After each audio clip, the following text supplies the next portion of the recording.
दोस्तों SBI clerk exam में अब बस केवल कुछ ही दिन बचे हुए हैं। एडमिट कार्ड आपको पता ही है आ ही गया है और अब लगातार लास्ट के डेज की स्टडी जो है वो चल रही है। कल मैंने एक वीडियो किया था जहां मैंने आपको बताया था कि भाई इस बार चारों ही शिफ्ट जो है वो 1 तारीख, 22 तारीख, 27 तारीख, 28 तारीख में होने वाले हैं।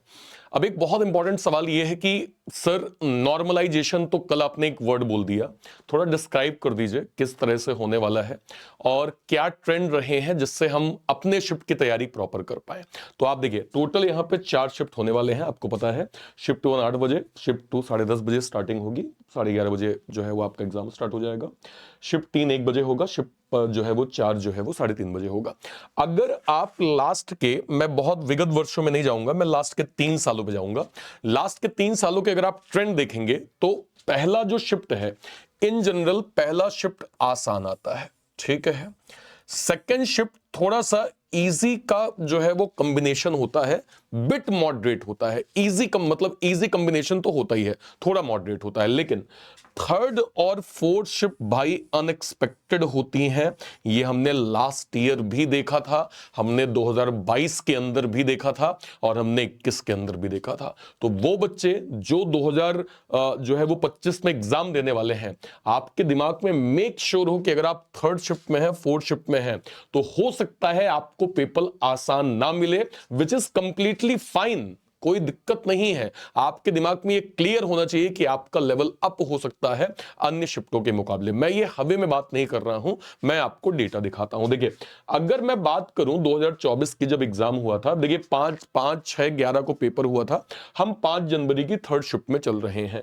नॉर्मली जैसे क्लैरिकल लेवल का पेपर होता है तो हम जो प्रिडिक्शन लगाते हैं कि हाँ भाई पेपर आसान था, इजी, हम लोग यहां पे वर्ड को ऐड करते हैं। लेकिन आप थर्ड शिफ्ट में देखिए, हमने तब भी इसको इजी टू मॉडरेट ही करार दिया था। और जब हमने इसके सेफ अटेम्प्ट्स आपको बताए थे, तो आप इन जनरल देखें, जनरली एसबीआई क्लर्क के अंदर जो एक जो है वो सेफ अटेम्प्ट्स होता है, वो लगभग 80 के आसपास तो होता ही होता है। मतलब 80 हो गया, 82 हो गया, 84 हो गया। ये केवल हम नहीं बताते हैं, जो भी जो है वो क्या कहते हैं प्लेटफॉर्म है जो इस चीज को कवर कर रहे होते हैं, सभी के यहां मतलब ये है कि हाँ बच्चों का एक है कि हाँ सर 80 प्लस तो हमने किया।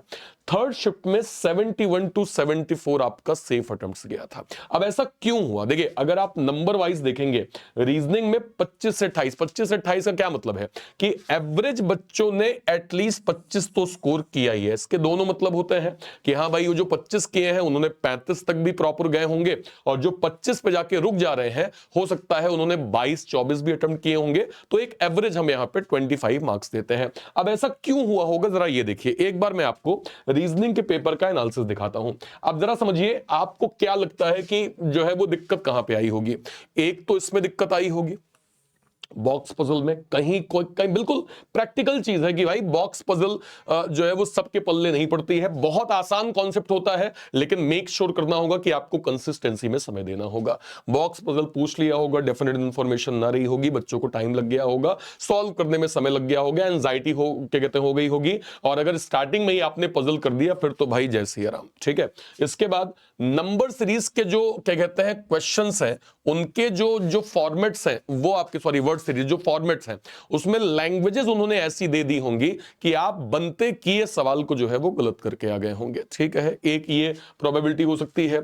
यहां पे जो आपके सिलॉक के क्वेश्चंस हैं और बेसिकली जो ये वाले वन लाइनर सवाल होते हैं, इसको हम बहुत अच्छे से नहीं सॉल्व कर पाते कभी कभी, है ना। तो ये कुछ ऐसे प्रिडिक्शन थे तब के जहां पे हमारे अटेम्प्ट्स जो है वो 25 से 27 जाके रुक गए थे। ठीक है, ऐसे ही अच्छा आपको शायद याद होगा, अगर आपने लास्ट ईयर का जो है वो पेपर देखा होगा, बच्चों ने जो है वो पांचवीं तारीख के थर्ड शिफ्ट में कह दिया था कि सर ये जो मैथ्स वैथ्स का पेपर है, ये नाम तो एसबीआई क्लर्क है पर हमें लग रहा है एसबीआई पीओ रहा होगा सर। क्योंकि उनका जो ये कहना था कि सर सिंप्लीफिकेशन का लेवल खतरनाक था सर, जो है वो नंबर सीरीज का लेवल खतरनाक था सर। मतलब इन जनरल हम लोग एक एक एक नॉमिनल लेवल पे अच्छा स्कोर कर लेते हैं, लेकिन यहां पे लेवल अप ही हो गया था। तो सोचिए जो नॉर्मल पैटर्न जो हमारे लिए स्कोरिंग होता है, वहां पे लेवल अप एग्जाम में मैंने जो है वो दे दिया था। सेम अगर आप देखें इंग्लिश का भी कुछ ऐसा पैटर्न है, मतलब आपको दिमाग में थोड़ा क्लियर करके चलना पड़ेगा कि अगर आप थर्ड शिफ्ट या फोर्थ शिफ्ट के हैं तो हायर चांसेस हो सकता है आपका पैटर्न एग्जाम में मॉडरेट पूछ लिया जाए, which is completely fine. Accordingly आपके स्कोर भी वैसे होने चाहिए, ठीक है। अब बात कर लेते हैं 6 तारीख की, सॉरी जो है वो 5 तारीख की चौथे शिफ्ट की। अगेन आपको पैटर्न इजी टू मॉडरेट दिख रहा है, और जब हम यहां पे वंस अगेन गुड अटेम्प्ट्स की बात करेंगे कि बच्चों ने एटलीस्ट क्या स्कोर किया है, अगेन 25 के आसपास रीजनिंग रुक गया, 23-26 के आसपास आपका मैथ्स रुक गया, एवरेज एक जो स्कोर है, और 21-24 के आसपास आपका इंग्लिश रुक गया। टोटल 70 to 74 अगेन हम यहां पे नंबर देख रहे हैं। क्या इसने किया होगा, सीधे बात कर लेते हैं पहले रीजनिंग से। कहां पे दिक्कत जो है वो आई होगी, नो डाउट इसमें दिक्कत आई होगी, कहीं कोई दिक्कत नहीं भाई। अनसर्टेन नंबर ऑफ पीपल, भाई अगेन मैं कहूंगा नियम बहुत आसान है। अगर आप डेली 12 बजे वाला मेरा जो है वो पजल सेशन देख रहे होंगे, कंसिस्टेंसी के साथ लाइव सेशन कर रहे होंगे, अपनी स्पीड पे काम कर रहे होंगे, तो आप जानते हैं कि जो मैं पजल वर्ड बोल रहा हूं कि ये आसान होती है, क्यों होती है, आपको समझ में आ गया होगा। पर अगर आप नहीं कर रहे हैं, आपको बस ना कहिए कहीं से पैटर्न मिल गया, आप बस रिवाइज कर रहे हैं, अनसर्टेन आपके लिए टफ होगा, क्योंकि दो से 3 पॉसिबिलिटी बनानी पड़ती है, फिर पॉसिबिलिटी के अंदर पॉसिबिलिटी होती है। नंबर ऑफ पीपल मान लो अगर आपके 10-12 से ज्यादा हो गए तो आप वहां टेंशन में आ जाते हैं, एंजाइटी आपको हो जाती है, तो ये एक दिक्कत रहा होगा।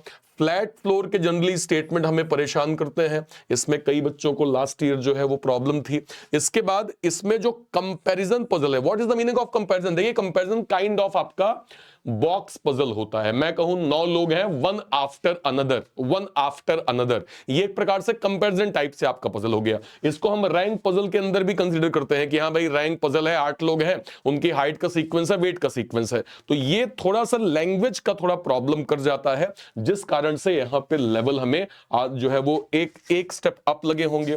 3 डिजिट नंबर सीरीज के 2 से 3 ऐसे पैटर्न हमने पूछे गए थे।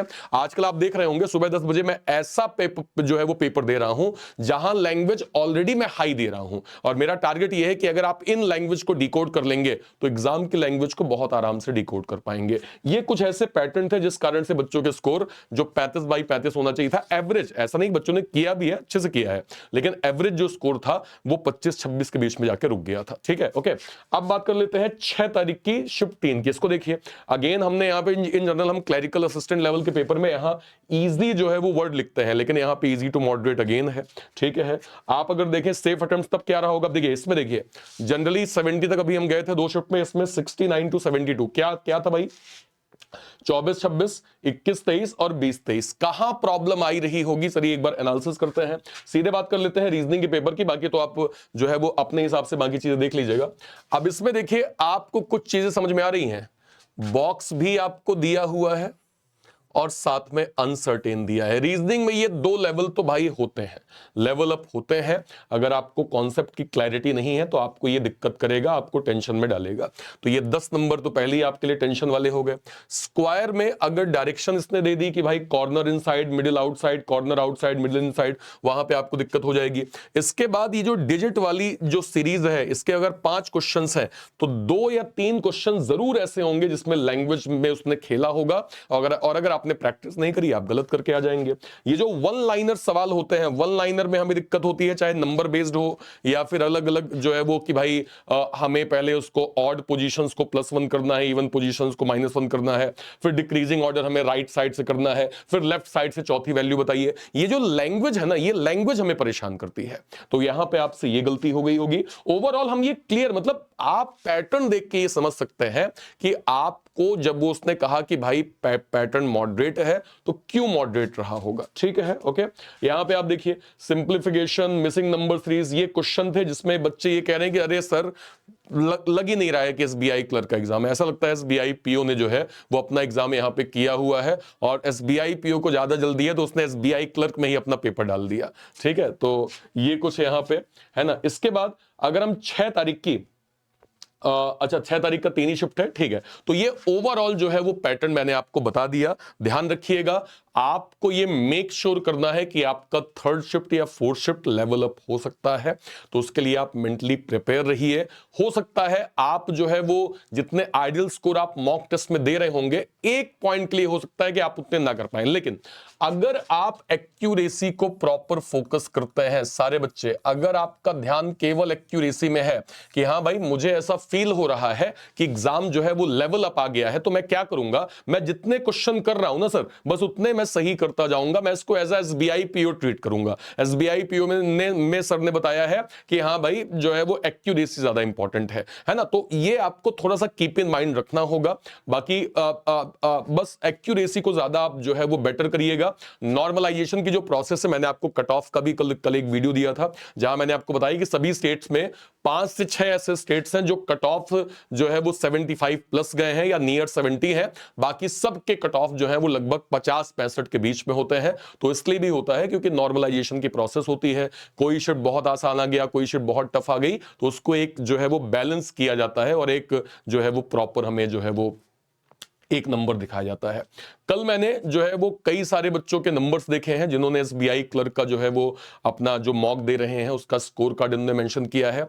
आज फिर मैं कहूंगा, अगर आप इस वीडियो को देख रहे हैं क्लास खत्म करने के बाद, आज जो आपने मॉक दिया है या कल शाम में आपने जो मॉक दिया है उसका मुझे कंप्लीट स्कोर कार्ड वीडियो के कमेंट सेक्शन में मेंशन करिए।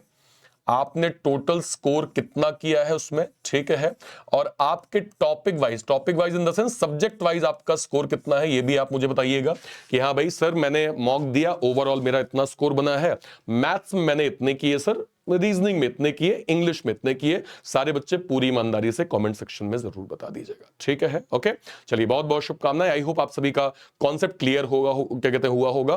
कुछ और एक्स्ट्रा क्वेरीज होंगी, वीडियो के कमेंट सेक्शन में अपनी बात रख दीजिएगा। ध्यान रखिएगा, एसबीआई क्लर्क, एसबीआई पीओ 2025-26 को ध्यान में रखते हुए, आईबीपीएस के एग्जाम्स को ध्यान में रखते हुए हमने कंप्लीट रीजनिंग का फाउंडेशन बैच लॉन्च किया है। यह बैच 2025 के सभी एग्जाम्स को एक साथ कवर करेगा।